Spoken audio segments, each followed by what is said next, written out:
Bonjour à tous et bienvenue pour un nouveau tuto consacré aujourd'hui à Socrative. Socrative, c'est donc une application qui permet de réaliser des tests en ligne, donc des quiz, des outils donc d'évaluation pour vos étudiants et vos stagiaires. Comment ça se passe? Alors tout d'abord, il faut voir qu'il y a différents plans possibles. Quand vous vous connectez sur plan, vous voyez un petit peu donc les formules qui existent. On voit qu'il y a donc une formule gratuite que nous allons utiliser ensemble. Je vous laisse découvrir avec les autres formules payantes. Je prends le temps donc de me loguer. Je me logue en tant que teacher, en tant que prof, pour en effet créer ma classe et créer donc les différents questionnaires. Lorsque vous allez demander à vos étudiants de télécharger donc l'application sur leur smartphone, il ne faudra pas oublier qu'ils se connectent en tant que student login. D'accord? Pour pouvoir en fait répondre au questionnaire. Je me connecte en tant que teacher. D'accord? J'ai donc créé mon compte au préalable. Ok, je retrouve ici en effet, donc là j'ai la possibilité de lancer donc les questionnaires que j'aurais donc créés, donc dans ma classe. D'accord? Ok. Ensuite là j'ai donc ma salle de classe qui va donc s'appeler Université RH, et là je vais retrouver donc tous les questionnaires que je vais donc créer, que j'ai créé, sur lesquels je vais travailler. Imaginons que je crée mon questionnaire ici, je vais créer un nouveau questionnaire que je vais appeler, on va dire test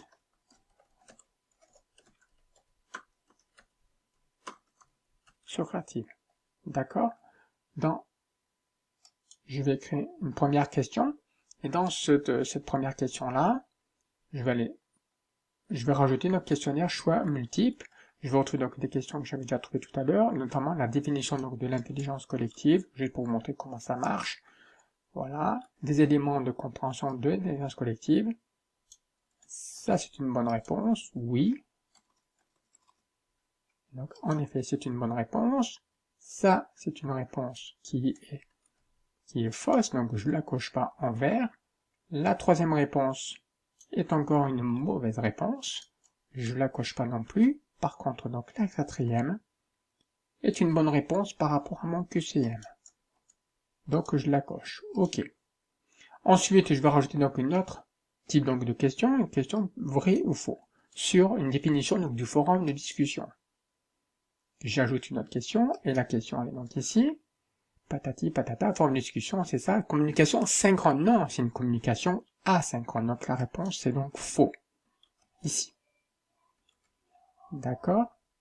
Et là, je vais apporter notre réponse. Je vais dire par exemple, en quelle année les Américains ont-ils marché sur la Lune pour la première fois?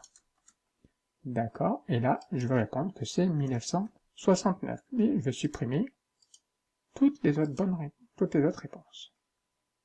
Je vais terminer avec un petit test donc Socrative qui est donc ici.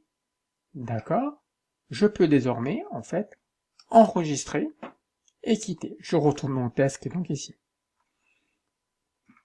Ma salle de classe est donc ici, elle est ici. D'accord? Ce qui va se passer, c'est que maintenant, je vais demander à mes étudiants donc de télécharger donc l'application donc sur leur téléphone. Ils vont télécharger donc l'application. D'accord? On va leur demander d'indiquer le nom de leur classe. Ils vont marquer Université RH. Ils seront connectés à la classe. Dès qu'ils seront connectés à la classe, on va leur demander d'indiquer donc en fait leur prénom et leur nom. Ils vont marquer donc leur prénom et leur nom. Imaginons que moi, par exemple, je télécharge donc l'application, je lance l'application, d'accord, je rentre le nom de la classe, University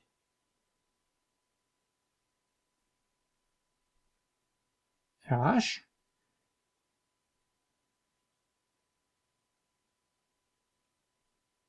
voilà. Pour l'instant, il n'y a pas d'activités qui sont mises en place. Je retourne sur lancer qui est ici, d'accord, j'ai mon questionnaire qui est ici. Et je vais donc lancer donc le premier test qui est ici, test Socrative, et je clique sur suivant. Là, il y a plusieurs modes et différents paramètres donc de livraison donc du questionnaire. Soit vous allez opter pour le commentaire instantané, c'est-à-dire vous cochez ici, donc là le nom, votre nom donc requis, vous pourrez afficher donc les commentaires donc de la question. Cliquez sur le petit i, commentaire instantané. Donc les élèves répondent aux questions dans l'ordre et ne peuvent pas modifier donc les réponses. Les commentaires sont instantanés, sont affichés instantanément après chaque question. Première option. Deuxième option, navigation ouverte. Là, vous avez que le nom qui est requis. Ce qui veut dire que là, les élèves peuvent répondre aux questions dans n'importe quel ordre et modifier donc la réponse avant de terminer, etc. ou après là c'est un rythme imposé par l'enseignant, c'est donc en fait l'enseignant qui contrôle donc le flux d'affichage donc des différentes questions. Donc on va choisir donc la première et on va cliquer sur commencer. Dès que j'ai lancé afficher comme ça, moi je demande à mes étudiants de rentrer sur le questionnaire leur prénom avec leur smartphone. D'accord. Et là, voilà, on voit que donc moi je suis connecté, comme vous le voyez donc je vais le voir ici, en direct, et bon je le fais avec mon téléphone. Je réponds aux différentes questions. Ok, c'est faux, ok. Je continue, et là, 1969. Et j'envoie la réponse, et c'est ok. Voilà, je viens de terminer l'activité en cours. Voilà, exactement. Et là, en effet, on voit que je viens de terminer donc l'activité en cours. Ce qui veut dire que le prof peut donc repérer par rapport à son test socratique, donc les différentes réponses donc des étudiants, et verra un petit peu donc les difficultés rencontrées par certains étudiants sur telle ou telle question. Voilà. Et moi, en tant que prof, je peux après cliquer sur terminer pour mettre fin à cette activité. Voilà, c'est donc en fait un petit tuto assez rapide pour découvrir donc Socrative, qui est vraiment très intuitif, très pratiqué donc dans l'enseignement secondaire. Mais je pense qu'en entreprise, on peut avoir également donc une très grande utilité quand on décide donc de suite à une leçon un petit peu ardue donc d'effectuer des petits tests et évaluations en ligne de manière très spontanée. Je vous souhaite une excellente fin de journée et je vous dis à très bientôt pour un nouveau tuto. Merci, au revoir.